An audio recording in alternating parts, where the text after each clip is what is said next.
প্রিয় চাকরি প্রত্যাশী বন্ধুরা, আশা করছি সবাই ভালো এবং সুস্থ আছেন। তো আজকে আবারও হাজির হইলাম হলো ব্র্যাকের নতুন একটা নিয়োগ নিয়ে, সম্পূর্ণ বিনা অভিজ্ঞতায়। আপনারা চাইলে এখানে আবেদন করতে পারেন। এখানে আবেদন করতে গেলে প্রসেস বা ডকুমেন্ট অথবা কীভাবে আবেদন করবেন নিয়োগটাই সবগুলো বিষয় আজকে আমার এই ভিডিওর মাধ্যমে আপনাদেরকে দেখিয়ে দেওয়ার সর্বোচ্চ চেষ্টা করবো। তাহলে চলুন শুরু করি। আমাদের আজকের যে নিয়োগটা আছে ব্র্যাকের, সেই নিয়োগটা A to Z পড়বো, দেখবো এবং কীভাবে আবেদন করবো সম্পূর্ণ ক্যাটাগরিটা এবং ডকুমেন্টটা এবং এখানে প্রসেসটা সব কিছু বোঝার চেষ্টা করবো। ঠিক আছে, তাহলে চলুন শুরু করি আমাদের নিয়োগটা। সর্বপ্রথম যে বিষয়টা আছে, আমাদেরকে যাইতে হবে বিডি জবসে এবং সেখানে গিয়ে সার্চ করতে হবে ব্র্যাক অথবা প্রজেক্ট অফিসার ব্র্যাক। তো যেটা লিখে সার্চ করেন না কেন, এই যে পদটা আছে এটা আপনি দেখতে পারবেন ব্র্যাকের। তো তারা এখানে যে পদের নাম বলছে project officer agriculture and insurance micro finance, ব্র্যাকেটে হচ্ছে প্রজেক্ট স্টাফ। তো তারা এখানে অ্যাপ্লিকেশন ডেডলাইনের কথা হচ্ছে 28শে ডিসেম্বর 2025।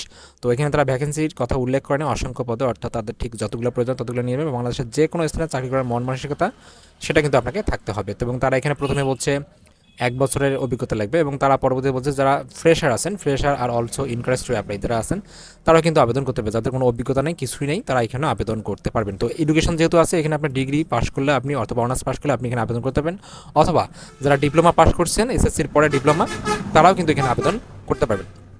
তো এখানে আরও কিছু রিকোয়ারমেন্ট দেওয়া আছে, বিশেষ করে কম্পিউটার এগ্রিকালচার তারা থাকলে আরও ভালো, এবং এখানে কাজের যে বিষয়গুলো আছে সেগুলো দেখতে পারেন। এবং তারা এখানে যে ফেস্টিভ্যাল মানে আপনার বেনিফিটগুলো দেবে, যেমন মনে করেন ফেস্টিভ্যাল বোনাস, হেলথ ইন্স্যুরেন্স, ঠিক আছে, এবং আদার যে বিষয়গুলো আছে সেগুলো কিন্তু এই সংস্থার ব্র্যাক যে এনজিও আছে তাদের সংস্থার পলিসি অনুযায়ী আপনাকে দিয়ে থাকবে। এবং কাজ করতে হবে অফিসে এবং এটা চুক্তিভিত্তিক। পরবর্তীতে আপনাকে অবশ্যই দেখা গেল কি অন্য কোনো প্রজেক্ট অথবা স্থায়ীকরণের চিন্তাভাবনা তাদের থাকতে পারে। এবং জব লোকেশন তারা বলছে যে বাংলাদেশের যে কোনো স্থানে আপনাকে চাকরি করতে হবে যেখানে তারা চায় আর কি। তো এখানে আবেদনের লাস্ট ডেট যেহেতু তারা বলে দিচ্ছে যে 28শে ডিসেম্বর 2025। তো কীভাবে অ্যাপ্লাই করবেন, এটার জন্য আপনাকে একটা বিডি জবসে অ্যাকাউন্ট থাকতে হবে এবং পরিপূর্ণভাবে অ্যাকাউন্টটা করবেন, করার পরে অ্যাপ্লাই নাও বাটনে ক্লিক করবেন। তো অ্যাপ্লাই নাও বাটনে ক্লিক করলে আপনাদের পরবর্তী যে অপশন আছে সেগুলো কিন্তু চলে যাবে, ঠিক আছে।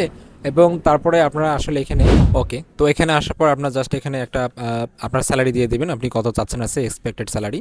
আপনি যদি এখানে যদি 25,000 লিখে দেন, লিখে দেখার পর আপনি এখানে অ্যাপ্লাই ক্লিক করেন, তাহলে কিন্তু আপনার আবেদনটা যেটা আছে সেটা কিন্তু পুরোভাবে সাবমিট হয়ে যাবে। তো এই ছিল আসলে মূলত ব্র্যাকের নিউজটা। আপনারা চাইলে যে এখানে আবেদন করতে পারেন। Thank you so much video দেখার জন্য। এরকম নিত্য নতুন প্রতিনিয়ত চাকরি আপডেট পেতে প্রতিনিয়ত চোখ রাখুন আমাদের চ্যানেল দিতে। Thank you so much video দেখার জন্য।